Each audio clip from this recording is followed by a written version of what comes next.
Good morning children. मैंने पिछली कक्षा में आप लोगों को न्याय मंत्री वो कहानी सुना रही थी, है ना। उसमें सम्राट अशोक ने वेश बदलकर एक परदेसी के रूप में एक ब्राह्मण के घर में आकर वो ब्राह्मण को पुकारता है। वो ब्राह्मण और कोई नहीं था, शिशुपाल था। उन्होंने आए हुए अतिथि को सत्कार अच्छी तरह करता है ना बच्चे। इसको हम एनिमेशन से देखेंगे। आइए। न्याय मंत्री। संध्या का समय था। चारों ओर अंधकार फैल चुका था। ऐसे में किसी ने घर का दरवाजा खटखटाया। कौन है? ब्राह्मण शिशुपाल ने पूछा। एक परदेशी, बाहर से आवाज आई। क्या मुझे रात काटने के लिए स्थान मिल जाएगा? शिशुपाल ने दरवाजा खोला। उनके सामने एक नवयुवक खड़ा था। उन्होंने मुस्कुराकर कहा, यह मेरा सौभाग्य है। अतिथि के चरणों से यह घर पवित्र हो जाएगा। हाँ, ऐसे आए हुए अतिथि को उन्होंने शिशुपाल अंदर ले जाकर बहुत अच्छी तरह से सत्कार करता है ना। बाद में क्या होता है? परदेशी इस बात से सहमत न था। कुछ चिढ़कर बोला, दोष निकालना आसान है, परंतु कुछ। बाद में ये दोनों ऐसे ही बात करते करते वो देश की न्याय व्यवस्था के बारे में शिशुपाल ने कहता है। देश की न्याय व्यवस्था ठीक नहीं है। मुझे मौका दिया तो मैं न्याय क्या है करके दिखाता हूँ। ಈಗ ಹೇಳ್ತಾರೆ ಶಿಶುಪಾಲ್ ರವರು, ಈ ದೇಶದ ವ್ಯವಸ್ಥೆ ಒಂದು ನ್ಯಾಯದ ವ್ಯವಸ್ಥೆ ಸರಿ ಇಲ್ಲ. ಒಂದು ವೇಳೆ ಏನಾದ್ರು ನನಗೆ ನ್ಯಾಯದ ವ್ಯವಸ್ಥೆ ಸಿಕ್ಕಿದ್ರೆ ನಾನು ನ್ಯಾಯ ಏನು ಅನ್ನೋದನ್ನ ತೋರಿಸ್ಕೊಡ್ತೀನಿ ಅಂತ ಹೇಳ್ತಾರೆ. ಅದಕ್ಕೆ ಬಂದಂತ ಈ ಒಬ್ಬ ಪರದೇಶಿ ಹೇಳ್ತಾರೆ, ನೀವು ಹೇಳೋದು ಸುಲಭ, ಆದ್ರೆ ಮಾಡಿ ತೋರಿಸೋದು ಬಹಳ ಕಷ್ಟ ಅಂತ ಹೇಳ್ತಾರೆ ಅಲ್ವಾ. करके दिखाना कठिन।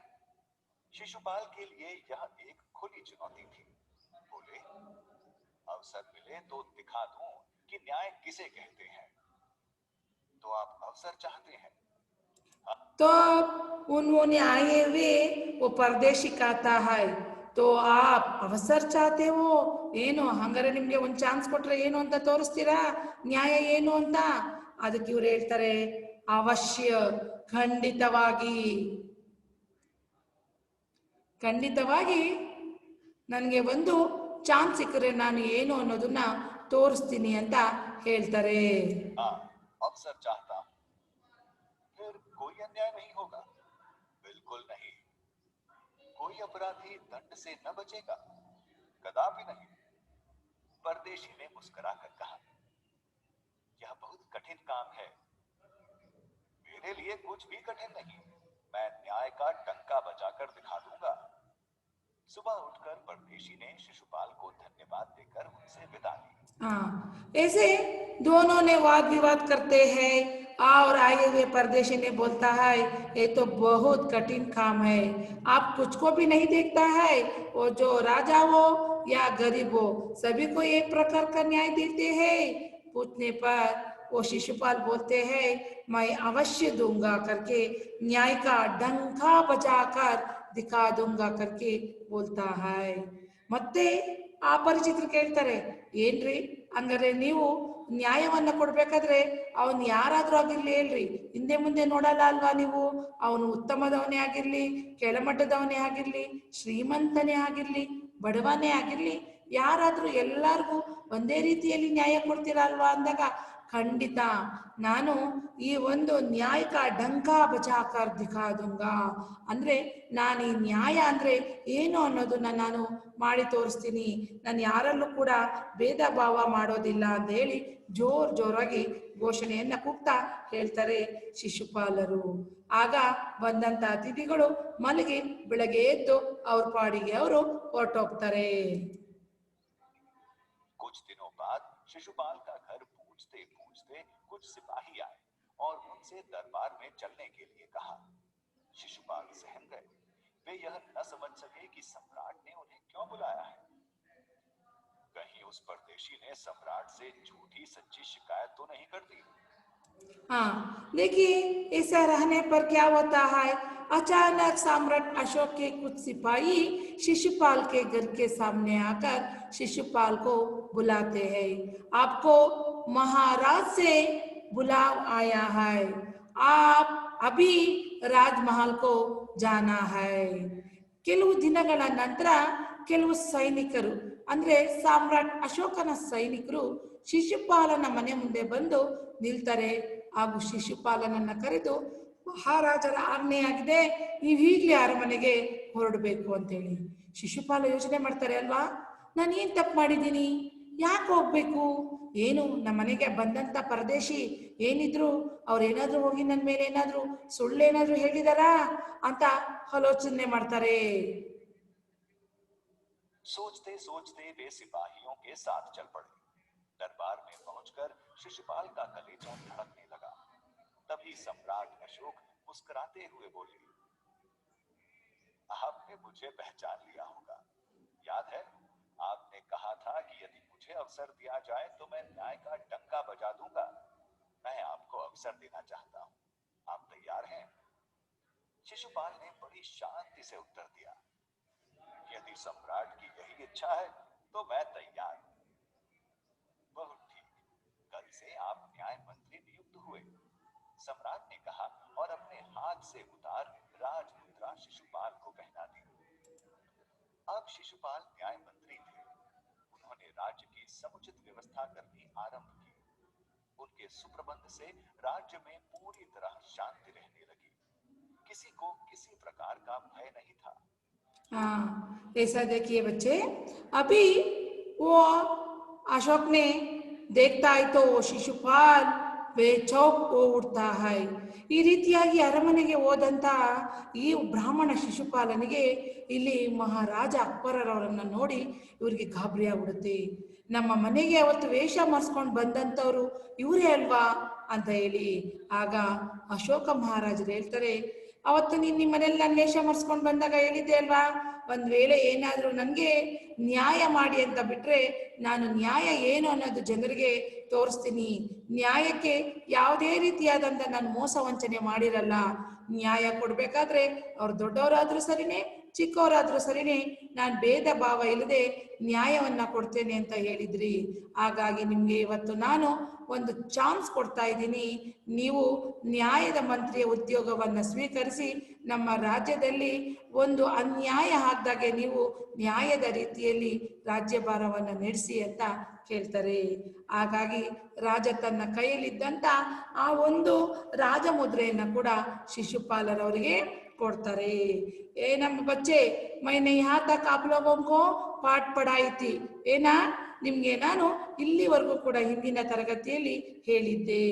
तो बच्चे आइए हम आगे देखेंगे शिशुपाल ने अपने राज्यभारी को कैसे निभाता है करके. ಹಾಗಾದ್ರೆ ಮಕ್ಕಳ ಇವತ್ತು ಬನ್ನಿ ನಾವು ನೋಡೋಣ, ಹಾಗಾದ್ರೆ ಶಿಶುಪಾಲರವರು ಯಾವ ರೀತಿ ನ್ಯಾಯವನ್ನ ಅವರು ಒದಗಿಸ್ತಾರೆ ಅನ್ನೋದನ್ನ. शिशुपाल न्याय मंत्री थे, उन्होंने राज्य की समुचित व्यवस्था करनी ಆರಂಭ ಕಿ. ನೋಡಿ, ಈಗ ಶಿಶುಪಾಲರವರು ನ್ಯಾಯ ಮಂತ್ರಿ ಆಗಿದ್ದಾರೆ. ಒಂದು ಒಳ್ಳೆ ರೀತಿಯಲ್ಲಿ ಅವರು ರಾಜ್ಯದ ಒಂದು ವ್ಯವಸ್ಥೆಯನ್ನ ಒಳ್ಳೆ ರೀತಿಯಲ್ಲಿ ಆರಂಭಿಸಿ ನ್ಯಾಯದ ಕಡೆಗೆ ಕರ್ಕೊಂಡು ಹೋಗ್ತಾ ಇದ್ದಾರೆ. ಉನ್ಕೆ ಸುಪ್ರಬಂಧ ಸೆ ರಾಜ್ಯ में पूरी तरह ಶಾಂತಿ रहने लगी. ಈಗ ರಾಜ್ಯದಲ್ಲಿ ಅಶಾಂತಿನೇ ಇಲ್ಲ, ಎಲ್ಲ ಕಡೆನೂ ಕೂಡ ಶಾಂತವಾಗಿದೆ. ಯಾಕೆಂದ್ರೆ ಎಲ್ಲೂ ಅನ್ಯಾಯಗಳಿಲ್ಲ, ಗಲಾಟೆ ಗದ್ದಲಗಳಿಲ್ಲ, ಎಲ್ಲ ನ್ಯಾಯ ರೀತಿಯಿಂದ ನಡೀತಾ ಇರೋದ್ರಿಂದ ಇಡೀ ರಾಜ್ಯವೇ ಶಾಂತಿಯಿಂದ ಕೂಡಿದೆ. ಕಿಸಿ ಕೋ ಕಿಸಿ ಪ್ರಕಾರ ಕಾ ಭಯ ನಹೀ ತಾ, ಯಾರಿಗೂ ಕೂಡ ಯಾವುದೇ ರೀತಿಯಾದಂತ ಒಂದು ಭಯ ಇರಲಿಲ್ಲ. ಲೋಗ್ घरों के दरवाजे तक ಕೂಲೆ ಚೋಡ್ ದೇತೆ ಥೇ, ಜನರು ಹೇಗಪ್ಪ ಎಷ್ಟು ಮಟ್ಟಿಗಿದ್ರು ಅಂದ್ರೆ ಮನೆಯ ಬಾಗಿಲುಗಳನ್ನೇ ಕೂಡ ಹಾಕ್ತಾ ಇರಲಿಲ್ಲ. ದರ್ವಾಜೆ ಬೋಲ್ತಾ ಇತ್ತು, ಡೋರ್, ಮನೆಯ ಬಾಗಿಲುಗಳನ್ನು ಕೂಡ ಮುಚ್ತಾ ಇರಲಿಲ್ಲ. चारों तरफ न्याय मंत्री के सुप्रबंध और न्याय की धूम मच गई. ಈಗ ಎಲ್ಲ ಕಡೆನೂ ಕೂಡ ಈ ಒಂದು ಬ್ರಾಹ್ಮಣ ಶಿಶುಪಾಲರವರದೇ ಒಂದು ಹೆಸರು. ಶಿಶುಪಾಲ ನ್ಯಾಯಮಂತ್ರಿ ಆದಾಗಿಂದ ರಾಜ್ಯದಲ್ಲಿ ಯಾವ ಒಂದು ಕೋಲಾಹಲಗಳು ಇಲ್ಲ, ರಾಜ್ಯವು ಬಹಳ ಶಾಂತಿಯಿಂದ ಇದೆ ಅಂತ ಹೇಳಿ ರಾಜ್ಯದ 4 ಕಡೆನೂ ಕೂಡ ಇವರ ಒಂದು ಹೆಸರು, ಒಂದು ಕೀರ್ತಿ ಹಬ್ಬಿತ್ತು. लगभग 1 महीना बाद किसी ने ये पहरेदार की हत्या कर दी. देखिए बच्चे, ऐसे रहने के समय एक बार एक पहरेदार का हत्या हो जाता है. पहरेदार बोलता है तो क्या है? पहरेदार बोलता है तो ವಾಚ್ಮ್ಯಾನ್. ಅಲ್ಲಿ ಆಸ್ಥಾನದಲ್ಲಿರ್ತಕ್ಕಂಥ ಒಬ್ಬ ಪೆಹರೆದಾರ್ ವಾಚ್ಮ್ಯಾನ್ನ ಒಂದು ಹತ್ಯೆ ಆಗೋಗುತ್ತೆ. ಹೀಗಿರುವಾಗ ಕೆಲವೊಂದು ತಿಂಗಳುಗಳ ನಂತರ ಆ ಒಂದು ರಾಜಮಹಲ್ನಲ್ಲಿ ಇರ್ತಕ್ಕಂಥ ಒಬ್ಬ ಕಾವಲುಗಾರನ ಹತ್ಯೆ ಆಗೋಗುತ್ತೆ. सुबह होते ही यह बात चारों ओर फैल गई. देखिए, सुबह होते ही यह विषय चारों ओर फैल गई, क्योंकि राजमहल में एक पहरेदार का हत्या हो गया करके. ನೋಡಿ, ಬೆಳಿಗ್ಗೆ ಆಗ್ತಿದ್ದಂಗೆ ಈ ಒಂದು ವಿಷಯ 4 ಕಡೆನೂ ಕೂಡ ಹಬ್ಬಿಡುತ್ತೆ. ಓ, ಅರಮನೆಯಲ್ಲಿ ಒಬ್ಬ ಸೈನಿಕನ, ಒಬ್ಬ ಕಾವಲುಗಾರನ ಹತ್ಯೆ ಆಗಿದೆ ಅಂತೇಳಿ. ಲೋಗ್ ಬಡೆ ಹೈರಾನ್ ಥೇ. ಜನರೆಲ್ಲ ಬಹಳ ದಿಗ್ಭ್ರಮರಾಗ್ಬಿಟ್ಟಿದ್ರು. ಎಲ್ರಿಗೂ ಕೂಡ ಆಶ್ಚರ್ಯ. ಇಂಥ ಶಿಶುಪಾಲ ನ್ಯಾಯಮಂತ್ರಿ ಇದ್ದು ಕೂಡ ಅರಮನೆಯಲ್ಲಿ ಒಬ್ಬ ಕಾವಲುಗಾರನ ಒಂದು ಕೊಲೆ ಆಗಿದೆಯಲ್ಲ ಅಂತ ಹೇಳಿ. ಶಿಶುಪಾಲ್ ಕಿ ತೋ ನೀಂದ್ ಹಿ ಉಡ್ ಗಯಿ. ಆ ಶಿಶುಪಾಲ್ ಕಿ ತೋ ನೀಂದ್ ಹಿ ಉಡ್ ಗಯಿ. ಈಗ ಶಿಶುಪಾಲನ ನಿದ್ದೆ ಅಂತೂ ಹಾರೋಯ್ತು. ಉನ್ಹೋನೆ अपराधी का पता लगाने में रात दिन एक कर दिया. ನೋಡಿ, ಈಗ ಶಿಶುಪಾಲರವರಿಗೆ ಅಪರಾಧಿ ಯಾರು ಅನ್ನೋದನ್ನ ಕಂಡುಹಿಡಿಬೇಕಾಯಿತು. ಹಾಗಾಗಿ ಅವ್ರಿಗೆ ಹಗಲು ರಾತ್ರಿ ಯಾವುದು ಅನ್ನೋದು ಗೊತ್ತಾಗ್ತಿರ್ಲಿಲ್ಲ. ಹಗಲು ರಾತ್ರಿ ಎಲ್ಲ ಒಂದು ಮಾಡಿ ಅವರು ಆ ಒಂದು ಅಪರಾಧಿಯನ್ನು ಹುಡ್ಕೋದಕ್ಕೆ ಶುರು ಮಾಡಿದ್ರು. ಸಾಮ್ರಾಟ್ ಶಿಶುಪಾಲ್ ಸೆ ಕಾಫಿ ಅಪ್ರಸನ್ನತೆ. ಇಲ್ಲಿ ಸಾಮ್ರಾಟ್ ಅಶೋಕ ರಾಜರು ಕೂಡ ತುಂಬಾ ಅಪ್ರಸನ್ನರಾಗಿದ್ರು. ಶಿಶುಪಾಲನಿಗಿಂತ ಹೆಚ್ಚು ಅವರು ಅಪ್ರಸನ್ನರಾಗಿದ್ರು. प्रसन्न अप्रसन्न ये तो विरुद्धार्थक शब्द है ना. और उन्होंने अपराधी का पता लगाने के लिए 1 सप्ताह का समय दिया. अब सम्राट अशोक ने शिशुपाल को बुलाता है और अपराधी को ढूंढने के लिए 1 सप्ताह का समय देता है. ಈ ರೀತಿಯಾಗಿ ಇಲ್ಲಿ ಮಹಾರಾಜರು ಕೂಡ ಬಹಳಷ್ಟು ಬೇಸರಗೊಂಡಿದ್ದಾರೆ. ಅವರು ಕೂಡ ಏನ್ ಮಾಡ್ತಾರೆ, ಶಿಶುಪಾಲ ನ್ಯಾಯಮಂತ್ರಿಯನ್ನ ಕರೆದು ಹೇಳ್ತಾರೆ, ನೋಡಿ, ನಾನು ನಿಮ್ಗೆ 1 ವಾರ, 1 ಸಪ್ತಾಹ ಬೋಲ್ತಾ ಇತ್ತು, 1 ವೀಕ್, 1 ವಾರ ನಿಮ್ಗೆ ನಾನು ಸಮಯವನ್ನ ಕೊಡ್ತಾ ಇದ್ದೇನೆ. ಅಷ್ಟರಲ್ಲಿ ನೀವು ಅಪರಾಧಿಯನ್ನ ಕಂಡಿಡಿಬೇಕು ಅಂತ ಹೇಳಿ ಹೇಳ್ತಾರೆ. ಜಬ್ अपराधी का पता चला तो शिशुपाल बहुत चक्के रह गए. देखिए, आप शिशुपाल ने अपराधी को ढूंढ निकलता है. अपराधी कौन है वो देखने पर शिशुपाल बहुत चक्के रह गए. ಈ ರೀತಿಯಾಗಿ ಶಿಶುಪಾಲರವರು ಅಪರಾಧಿ ಯಾರು ಅಂತ ಕಂಡುಹಿಡಿತಾರೆ. ಆದರೆ ಕಂಡುಹಿಡಿದ ನಂತರ ಇವ್ರಿಗೆ ದಿಗ್ಭ್ರಮರಾಗ್ತಾರೆ, ಅಂದ್ರೆ ಆಶ್ಚರ್ಯಗೊಳ್ತಾರೆ. ಸ್ವಯಂ सम्राट ने ही उस पहरेदार की हत्या की थी. ಯಾಕೆಂದ್ರೆ ಸ್ವತಃ ಸ್ವಯಂ ಸಾಮ್ರಾಟ್ ಅಶೋಕರವರೇ ಆ ಒಂದು ಕಾವಲುಗಾರ ವಾಚ್ಮ್ಯಾನ್ ಅನ್ನ ಕೊಂದಿರ್ತಾರೆ. ಸಾಮ್ರಾಟ್ ಕೋ ಕೈಸೆ ಅಪರಾಧಿ ಘೋಷಿತ್ ಕಿಯಾ ಜಾಯ್. ಈಗ ಯೋಚನೆ ಮಾಡ್ತಾರೆ ಇವರು ಶಿಶುಪಾಲರವರು, ಅಯ್ಯೋ, ಸ್ವತಃ ಸಾಮ್ರಾಟೆ ಆ ಒಂದು ಕಾವಲುಗಾರನನ್ನ ಕೊಲೆ ಮಾಡಿದ್ದಾರೆ. ನಾನು ಹೇಗೆ ಸಾಮ್ರಾಟೆ ಅಪರಾಧಿ ಅಂತ ಯಾವ ರೀತಿ ನಾನು ಘೋಷಣೆ ಮಾಡಲಿ? ನಾನು ನೋಡಿದ್ರೆ ನ್ಯಾಯ ಮಂತ್ರಿ ಸ್ಥಾನದಲ್ಲಿ ಕೂತಿದ್ದೀನಿ. ಅವತ್ತು ನೋಡಿದ್ರೆ ಸಾಮ್ರಾಟ್ ಅಶೋಕರವ್ರ ಹತ್ರ ಹೇಳಿದ್ದೀನಿ, ನಾನು ನ್ಯಾಯವನ್ನ ಕೊಡಬೇಕಾದ್ರೆ ಯಾವುದೇ ರೀತಿಯಾದಂಥ ನಾನು ಅನ್ಯಾಯವನ್ನ ಮಾಡೋದಿಲ್ಲ.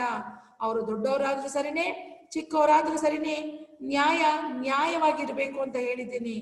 ಈಗ ಸ್ವತಃ ಇಲ್ಲಿ ಸಾಮ್ರಾಟ್ರವರೇ ಕೊಲೆ ಮಾಡಿರೋದ್ರಿಂದ ನಾನು ಸಾಮ್ರಾಟ್ ಅಶೋಕರವರನ್ನೇ ಅಪರಾಧಿ ಅಂತ ಹೇಗೆ ಘೋಷಣೆ ಮಾಡಲಿ ಅಂತ ಚಿಂತೆ ಶುರುವಾಗುತ್ತೆ ಶಿಶುಪಾಲರವರಿಗೆ. पर न्याय की दृष्टि में सम्राट और साधारण व्यक्ति में कोई अंतर नहीं होता. आदरे और ಮತ್ತೆ ಯೋಚನೆ ಮಾಡ್ತಾರೆ, न्याय देने में सम्राट और साधारण व्यक्ति में कोई अंतर नहीं है. ಇಲ್ಲಿ ನ್ಯಾಯವನ್ನ ಕೊಡಬೇಕಾದ್ರೆ ಇಲ್ಲಿ ಸಾಮ್ರಾಟ, ರಾಜ, ಇಲ್ಲ ಅವನೊಬ್ಬ ಸಾಧಾರಣ ವ್ಯಕ್ತಿ, ಇವರಿಬ್ಬರ ಮಧ್ಯದಲ್ಲಿ ಯಾವ ಅಂತರವೂ ಕೂಡ ಇಲ್ಲ. ನ್ಯಾಯ ಸಾಮ್ರಾಟನಾದ್ರೆ ಏನು, ಸಾಮಾನ್ಯ ಮನುಷ್ಯನಾದ್ರೆ ಏನು, ಇಬ್ಬರಿಗೂ ಕೂಡ ಒಂದೇ ಅಂತ ತಿಳ್ಕೊತಾರೆ. ಶಿಶುಪಾಲ್ ನೇ ಅಪ್ನ ಕರ್ತವ್ಯ ನಿಶ್ಚಿತ್ ಕರ್ ಲಿಯಾ. ಇಲ್ಲಿ ಏನ್ ಮಾಡ್ತಾನೆ ಶಿಶುಪಾಲರು, ತಮ್ಮ ಕರ್ತವ್ಯವನ್ನ ತಾವು ಏನ್ ಮಾಡ್ಬೇಕು ಅಂತ ನಿರ್ಧಾರ ಮಾಡ್ಕೋತಾರೆ. ನಿಶ್ಚಿತ್ ಕರ್ನಾ, ಡಿಸೈಡ್ ಕರ್ನಾ. ಓಕೆ, ಡಿಸೈಡ್, ನಿಶ್ಚಿತ್ ಅಂದ್ರೆ ಡಿಸೈಡ್ ಅಂತ ಹೇಳಿ. शिशुपाल शांत भाव से दरबार में आए और नेक्स्ट डे शिशुपाल ने बहुत शांत भाव से दरबार में आता है. ನೋಡಿ, ಅದಾದ ನಂತರ ಶಿಶುಪಾಲರವರು ದರ್ಬಾರ್ ಬೋಲ್ತಾ ಇದ್ದು ಕೋರ್ಟ್, ಆಸ್ಥಾನ, ಅಲ್ಲಿ ಬಹಳ ಸೈಲೆಂಟ್ ಆಗಿ ಶಾಂತ ಮುಖವನ್ನ ಹೊತ್ಕೊಂಡು ಬರ್ತಾರೆ. ಸಾಮ್ರಾಟ್ ಅಶೋಕ್ सिंहासन पर बैठे हुए थे और जो गद्दी पर राजा सम्राट अशोक बैठे हुए थे. ಅಲ್ಲಿ ಆಸ್ಥಾನದಲ್ಲಿ ಸಿಂಹಾಸನದ ಮೇಲೆ ಸಾಮ್ರಾಟ್ ಅಶೋಕರವರು ಕುಳಿತಿರ್ತಾರೆ. उन्होंने पूछा अपराधी का पता चला. ಈಗ ಇಲ್ಲಿ ಕೇಳ್ತಾರೆ ಮಹಾರಾಜರು, ಇಲ್ಲಿ ಕೇಳ್ತಾರೆ ಸಾಮ್ರಾಟ್ ಅಶೋಕರವರು ಶಿಶುಪಾಲರನ್ನ, ಏನು अपराधी यारो ಅಂತ ಪತ್ತೆ ಆಯ್ತಾ ಅಂತ. न्याय मंत्री ने साहस पूर्वक कहा, जी हाँ पता चल गया. तब न्याय मंत्री शिशुपाल ने बोलता है, वो कौन है अपराधी, मुझे पता चल गया. ಹಾಗಾಗಿ ನ್ಯಾಯ ಮಂತ್ರಿರವರು ಇಲ್ಲಿ ಹೇಳ್ತಾರೆ, ಹೌದು ನನಗೆ ಗೊತ್ತಾಯ್ತು ಯಾರು ಅಪರಾಧಿ ಅಂತ. तो फिर उसे उपस्थित करो. ಈಗ ಹೇಳ್ತಾರೆ ಸಾಮ್ರಾಟ್ ಅಶೋಕರ್ ಅವರು, ಮತ್ತ್ಯಾಕೆ ತಡ, ಯಾ ಉಪಸ್ಥಿತ್ ಕರೋ ಜೋ ಅಪರಾಧಿ ಕೋ. ಮತ್ತೆ ಯಾರು ಅಪರಾಧಿ, ತಡ ಯಾಕೆ ಮಾಡ್ತಿದ್ಯಾ, ಬೇಗ ತಂದು ನಿಲ್ಸು ನನ್ ಮುಂದೆ ಅಂತ. ನ್ಯಾಯ ಮಂತ್ರಿ ಕುಚ್ ರುಕೆ. ನ್ಯಾಯ ಮಂತ್ರಿ कुछ समय रुकते हैं. फिर एक उच्च अधिकारी को संकेत करते हुए बोले, दानवीर गिरफ्तार कर लो, मैं आज्ञा देता हूँ. संकेत सम्राट की ओर था. अब शिशुपाल कुछ समय के लिए रुकता है. फिर उन्होंने एक अधिकारी को संकेत करते हुए बोलते हैं, दानवीर इसे गिरफ्तार कर लो, मैं आज्ञा देता हूँ करके बोलता है. और उसका संकेत सम्राट की ओर था. ಇಲ್ಲಿ ಈಗ ನ್ಯಾಯಮಂತ್ರಿ ಶಿಶುಪಾಲರವರಿಗೆ ಕೆಲವು ಕ್ಷಣಗಳ ಕಾಲ ನಿಂತ್ಕೋತಾರೆ. ಸಾಮ್ರಾಟ್ ಅಶೋಕರ್ ಅವರೇ ಕೊಲೆ ಮಾಡಿರೋದು ಅಂತ ಹಿಂಗೆ ಹೇಳೋಣ ಅಂತ.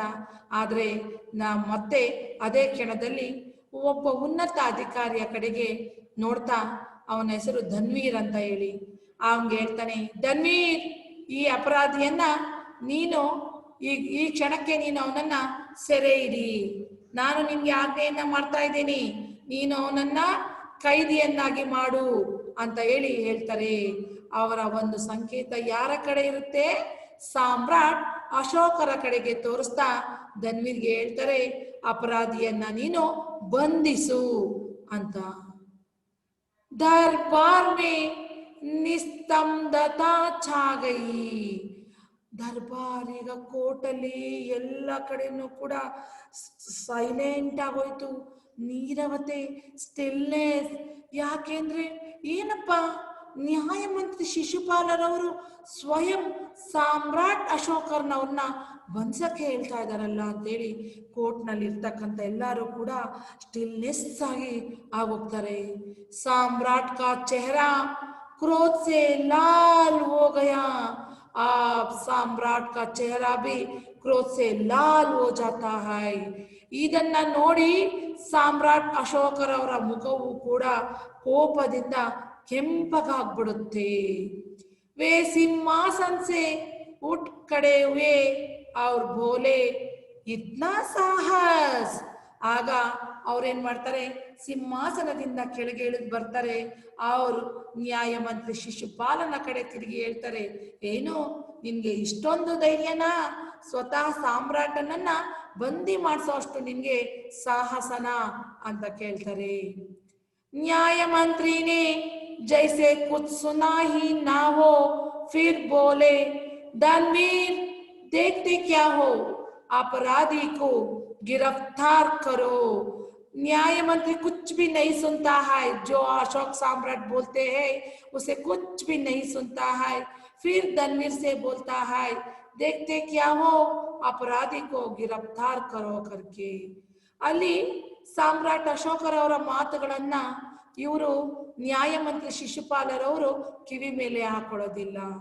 ಮತ್ತೆ ಜೋರಾಗಿ ಹೇಳ್ತಾರೆ, ದನ್ನೀರ್ ಏನು ನಿನ್ನ ನೋಡ್ತಾ ಇದೀಯಾ?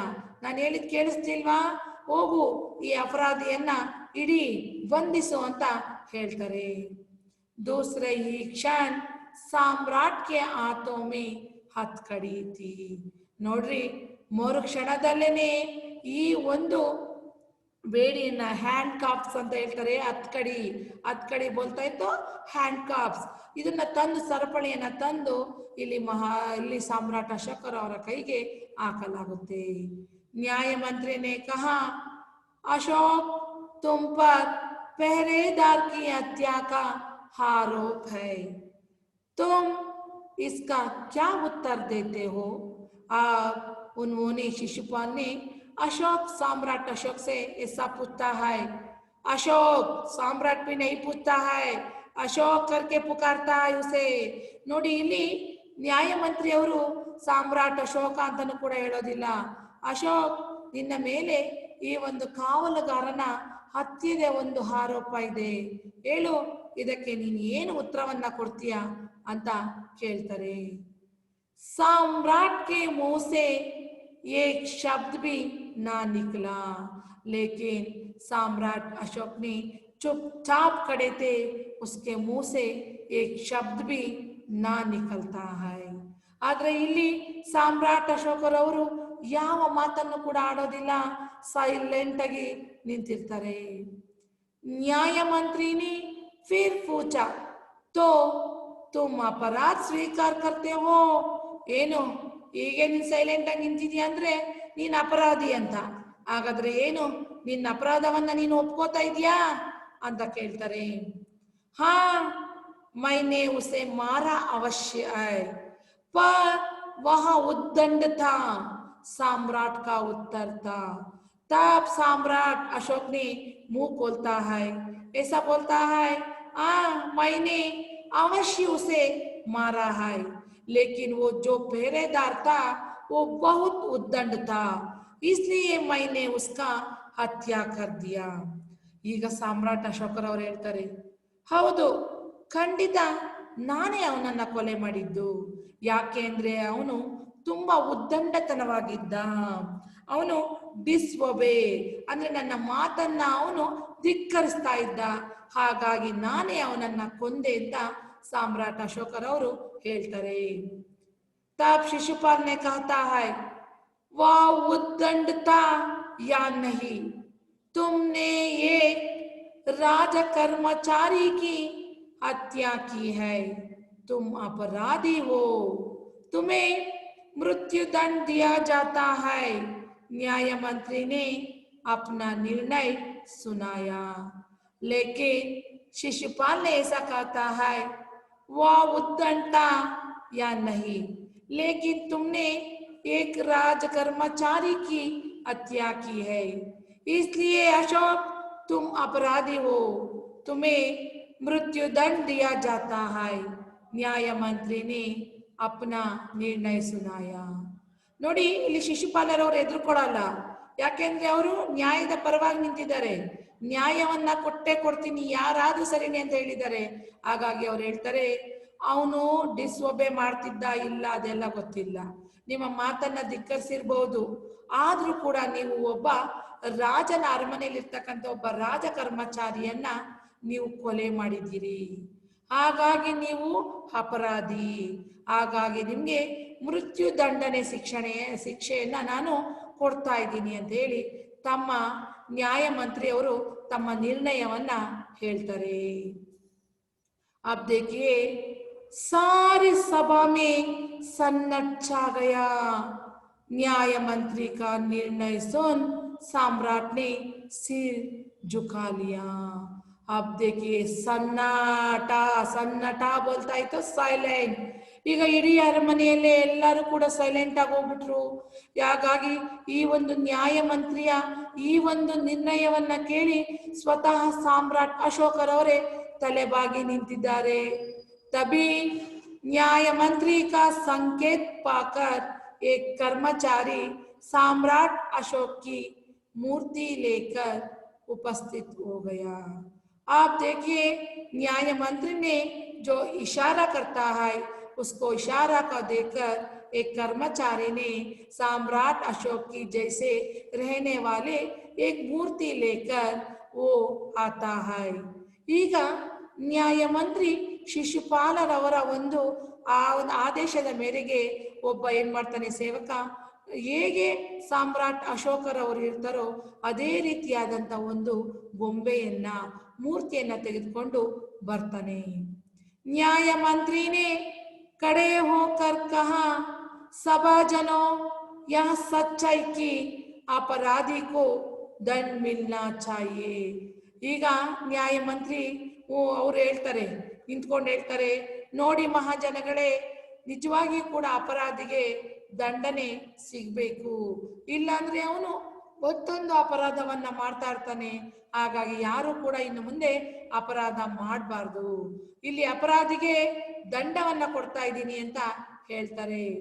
ಪರಂತು ಅಪರಾಧಿ ಅವ್ರ ಕೋಯಿ ನೈ ಸ್ವಯಂ ಸಾಮ್ರಾಟ್ ಹೈ.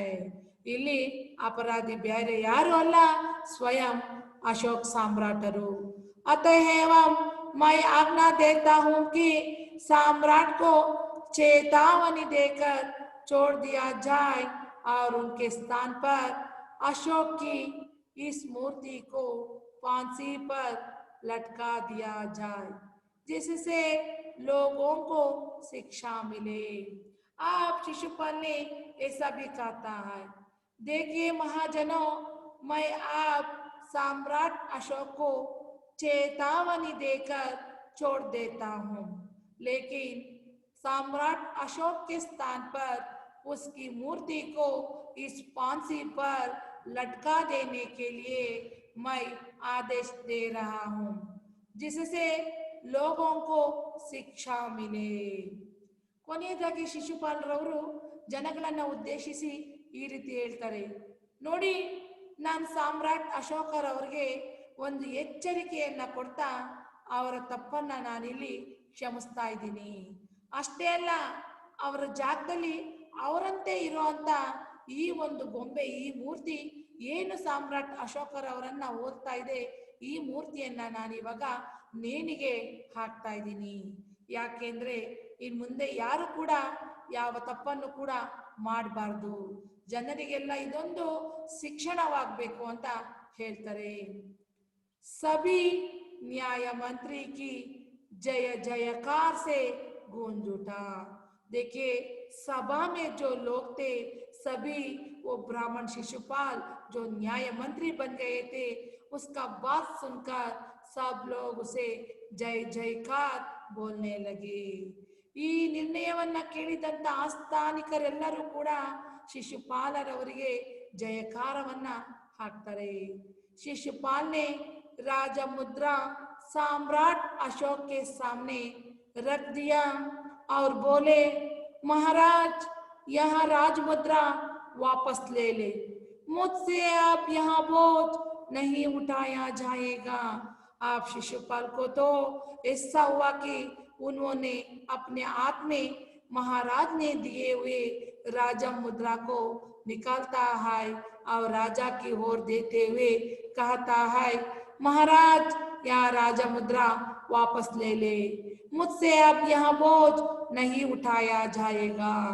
ಈಗ ಶಿಶುಪಾಲರವರು ಏನು ಸಾಮ್ರಾಟ್ ಮಹಾರಾಜರು ತಮ್ಮ ಕೈಗೆ ತೋರಿಸಿರ್ತಕ್ಕಂಥ ಆ ನ್ಯಾಯ ಮುದ್ರೆ, ಆ ಉಂಗುರವನ್ನ ರಾಜ ಮುದ್ರೆಯನ್ನ ಬಿಚ್ಚಿ ಅವರಿಗೆ ಅಶೋಕ ಮಹಾರಾಜರಿಗೆ ಕೊಡ್ತಾ ಹೇಳ್ತಾರೆ, ಕ್ಷಮಿಸಿ ಸಾಮ್ರಾಟ್ರವರೇ, ಇನ್ನು ಮುಂದೆ ನನಗೆ ಈ ಒಂದು ಹೊರೆಯನ್ನ, ಈ ನ್ಯಾಯದ ಹೊರೆಯನ್ನ ನನ್ನ ಮೇಲೆ ಎತ್ಕೊಳ್ಳೋಕ್ಕೆ ಆಗಲ್ಲ ಅಂತ। अशोक ने सम्मान भरी दृष्टि से उनकी ओर देखते हुए गदगद कंठ से कहा, आपने मेरी आंखें खोल दी है, आपका साहस प्रशंसनीय है, आप यहाँ पर आपके अतिरिक्त कोई नहीं उठा सकता। ಈಗ ಅಶೋಕರವ್ರಿಗೆ ಅವ್ರ ಮೇಲೆ ಬಹಳ ರೆಸ್ಪೆಕ್ಟ್ ಬರುತ್ತೆ ನೋಡಿ। ಅವರೆಷ್ಟು ಚೆನ್ನಾಗಿ ಬುದ್ಧಿವಂತಿಕೆಯಿಂದ ರಾಜನ ಒಂದು ಜಾಗದಲ್ಲಿ ರಾಜನಂತೆ ಇರುವಂತ ಒಂದು ಮೂರ್ತಿಯನ್ನ ನೇಣಿಗಾಕಿ ಹೇಗೆ ತಮ್ಮ ನ್ಯಾಯವನ್ನ ಅವರು ಪರಿಪಾಲನೆ ಮಾಡಿದ್ರು, ಹಾಗೂ ಜನರಿಗೂ ಕೂಡ ಯಾವ ರೀತಿ ಒಂದು ನ್ಯಾಯ ಇರಬೇಕು ಅನ್ನೋ ಒಂದು ಶಿಕ್ಷಣವನ್ನ ಕೊಟ್ಟರು ಅನ್ನೋದನ್ನ ನೋಡಿ ಇವ್ರಿಗೆ ಒಂದು ಮಾತೆ ಹೊರಡದಂತಾಗುತ್ತೆ। ಆಗ ಬಂದು ಅವ್ರು ಹೇಳ್ತಾರೆ, ನೀವು ನಿಜವಾಗ್ಲೂ ಕೂಡ ಶಿಶುಪಾಲರವರೇ ನನ್ನ ಕಣ್ಣನ್ನ ತೆರೆಸಿದ್ರಿ, ಈ ಒಂದು ನ್ಯಾಯದ ಒಂದು ಈ ವಾಸನಕ್ಕೆ ನೀವೇ ಇಲ್ಲಿ ಯೋಗ್ಯರಾಗಿದ್ದೀರಿ, ನಿಮ್ಮನ್ನು ಬಿಟ್ರೆ ಯಾರು ಕೂಡ ಈ ಒಂದು ಜಾಗಕ್ಕೆ ಯೋಗ್ಯರಲ್ಲ ಅಂತ ಹೇಳ್ತಾರೆ। ಆ ನ್ಯಾಯ ಮಂತ್ರಿ ನಿರುತ್ತರ ಹೋಗಯೇ। ಈಗ ಶಿಶುಪಾಲರವ್ರಿಗೆ ಏನ್ ಹೇಳ್ಬೇಕು ಅಂತ ಗೊತ್ತಾಗೋದೇ ಇಲ್ಲ। इसीलिए बच्चे वो बोलना आसान है लेकिन करके दिखाना बहुत कठिन है ना। एक दिन वो भी बोलता है ना ऐसा राजा ने, आपने मुंह में जो बोलता है वो तो सुलभ है लेकिन करके दिखाना बहुत कठिन होता है करके, है ना ಅಲ್ವಾ ಮಕ್ಕಳ? ನಿಜವಾಗ್ಲೂ ಕೂಡ ಹೇಳಿರ್ತಾರೆ ಸಾಮ್ರಾಟ್ ಅಶೋಕರವರು ಅವ್ರ ಮನೆಗೆ ಹೋಗಿದ್ದಾಗ ಏನಂತ ಹೇಳಿರ್ತಾರೆ, ನೀವು ಹೇಳ್ತೀರಿ ಬಹಳ ಸುಲಭ ಆದ್ರೆ ಮಾಡಿ ತೋರ್ಸೋದು ಬಹಳ ಕಷ್ಟ ಅಂತ ಹೇಳಿರ್ತಾರೆ। ಆ ಮಾತು ನಿಜ ಆಯ್ತಲ್ವಾ? तो बच्चे आप लोगों को ये कहानी कैसे लगा? अच्छा लगा ना? ओके बच्चे, धन्यवाद।